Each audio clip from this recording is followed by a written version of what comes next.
Eddie Alvarez, 156.0.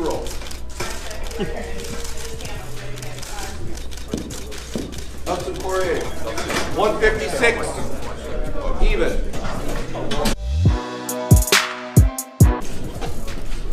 Damian Maia, 170.5. Jorge Masvidal, 171.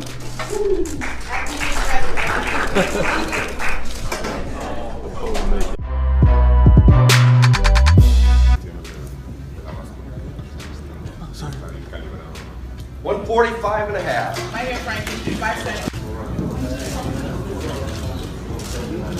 Jair Rodriguez, 146.0.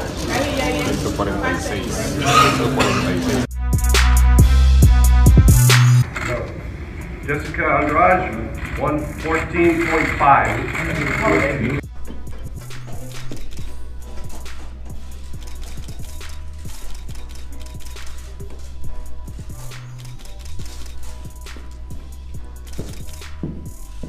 Joanna Jędrzejczyk, 115.0.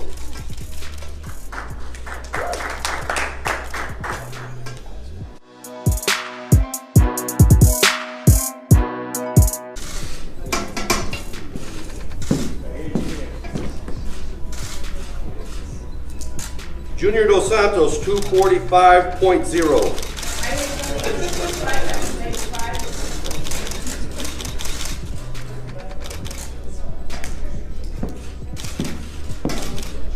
Stipe Miocic, 246.0. Sorry. No, you already. I thought I was already up there.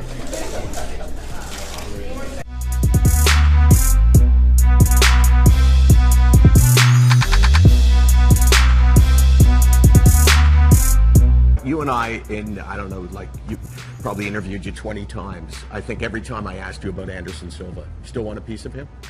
Still want to fight him? It could happen. It depends on the condition. You know that fight is about timing. You know what I mean? Sometimes some guys, like I said, the stock are high. Some guys are lower. You want the guy that the stock is the highest. You know, it fluctuates. You know, I don't think his stock right now it's very high. You know, he's a legend. He's stuff he have done in the past, right. But he's not the same as he was back in the day.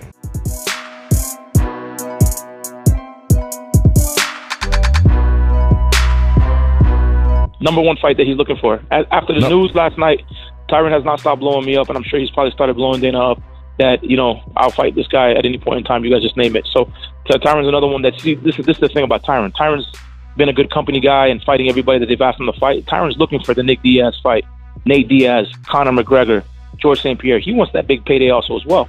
So he's looking for those guys. If any of one of them would like to fight, he's ready to fight them. On top of that, he's got, you know, probably the winner of Damian Maia and George Masvidal.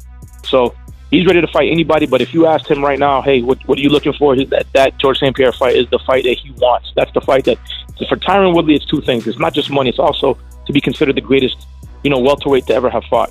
And so for him to beat George St. Pierre, I think, you know, that conversation starts to happen. A couple more wins, and then, you know, he might go down as the greatest welterweight. And that's his goal. So that's obviously a fight that we would love to make, would love to have happen.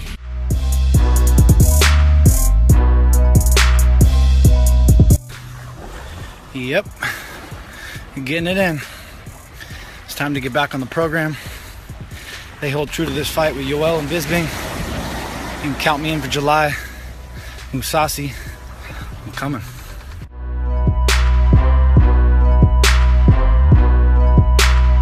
Yo, UFC light heavyweight champion here, Jon Jones, getting cut up on my man Face. Shout out to my man Face. Here with the real champ, the one, the only. Fuck you, DC, coming to get his belt back. He gonna put your bitch ass on the mat, bro.